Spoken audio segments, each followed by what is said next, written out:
O vídeo a seguir não é indicado para quem é idiota e acredita na Terra plana.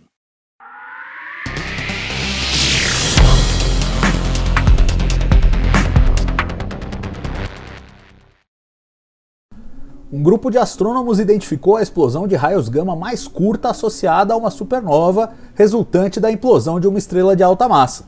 O evento teve apenas 0,6 segundo, mas traz implicações importantes, já que até então se imaginava que supernovas pudessem responder apenas pelas explosões do tipo com duração mais longa. Sabemos que explosões de raios gama estão entre os eventos mais energéticos do universo, mas eles costumam vir em dois sabores. Aqueles mais curtos, até então, eram associados à colisão de duas estrelas de nêutrons, e os mais longos pareciam guardar relação com as supernovas produzidas pelo colapso de estrelas de alta massa ao fim de suas vidas. O novo achado, feito com o auxílio do telescópio Gemini Norte, envolveu a observação de uma explosão detectada pelo telescópio espacial Fermi de raios gama em 26 de agosto de 2020. As observações subsequentes em solo revelaram que o evento tinha relação com uma supernova, que explodiu a 6,6 bilhões de anos-luz daqui. A descoberta, liderada por Tomás Ahumada, chileno que faz doutorado na Universidade de Maryland, nos Estados Unidos, pode criar dúvidas sobre o que até então eram sinais de fusões de estrelas de nêutrons. Poderiam outras explosões de raios gama curtas ter sido supernovas que, por assim dizer, deram chabu como essa? Os resultados foram publicados na Nature Astronomy. Cássio, já era complicado. Já era complicado, esse é um mistério quente da astronomia moderna, as explosões de raios gama, as diversas variedades aí dos tais gamma ray bursts. E agora vem um negócio que é para bagunçar um pouco mais, né? Porque pode ser uma coisa, mas pode ser outra, talvez alguns sejam outra em vez de uma, e a gente tem esse achado que é importante para esclarecer, mas ao mesmo tempo mostra que a gente ainda precisa entender muito melhor essa questão toda, né? Sem dúvida nenhuma. E começando, exatamente, o trocadilho involuntário é um assunto muito quente na astronomia, porque justamente tem muitos desconhecidos ainda que a gente precisa explicar, e a gente começa fazendo aquela taxonomia mais simples, e é simplesmente dividir em duas caixas, que uma tem uma duração curta e uma duração longa, né, e os mecanismos de explicação para que cada um desses dois cenários se enquadre.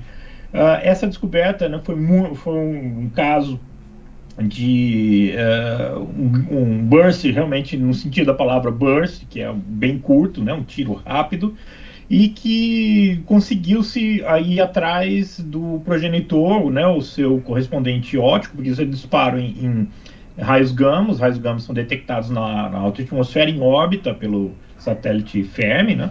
E depois dispara toda uma rede aí de observatórios em terra, na ótica, o infravermelho, mesmo rádio, para tentar descobrir a contrapartida, né?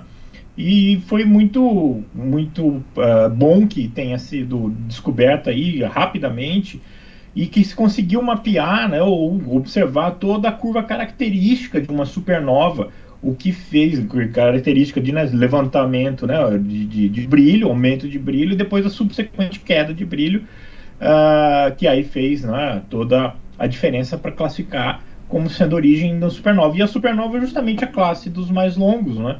E aí ficou a questão do que seria esse caso, né, como poderia ser explicado. É uma coisa que nós estamos aprendendo a lidar, a entender o que está acontecendo, e realmente temos aí que arrumar mais dados, né, também um trocadilho com o principal investigador, né, o Ahumada, né.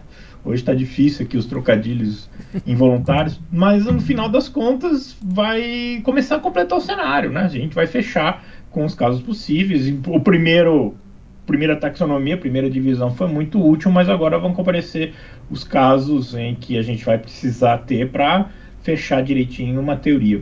E a ideia, né, então, já que aconteceu, para descobrir o que era uma supernova, né, o Gemini Norte, telescópio aí que eu trabalho bastante, o que explica isso? A ideia, por enquanto, é que tenha sido um disparo, né, um burst, mas com uma intensidade ligeiramente menor do que os usuais, né, dessa categoria, e a estrela muito massiva, ou seja, nessa mistura de coisas, o disparo, o jato que sai pelos polos, não teve energia suficiente para fugir ao próprio colapso, à própria gravidade da estrela, e uma parte acabou retornando para a própria estrela, e o que seguiu adiante foi o que a gente detectou. Então, temos aí mais um pedacinho da teoria para ser conectado, né, colado nesse cenário todo, mas a ideia vai ser isso. Daqui a pouco vai aparecer um outro caso que não se encaixa em nenhum dos 3 cenários que a gente está vendo agora,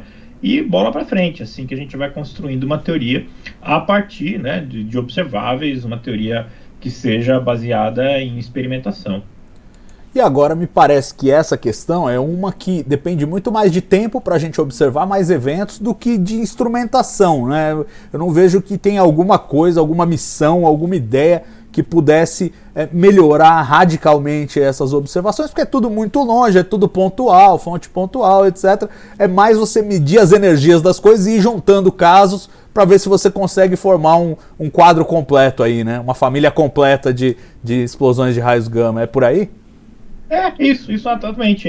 Tem uma questão mais logística, né, dessa resposta dos telescópios do que fazer uma nova missão, um novo observatório, isso que eu estava falando, porque o disparo é recebido em órbita e aí se desencadeia, né, toda a logística de procurar. Então os telescópios todos recebem esse alerta e entra isso numa lista de prioridade 0 para a observação usual que está sendo feita, e aponta-se o telescópio.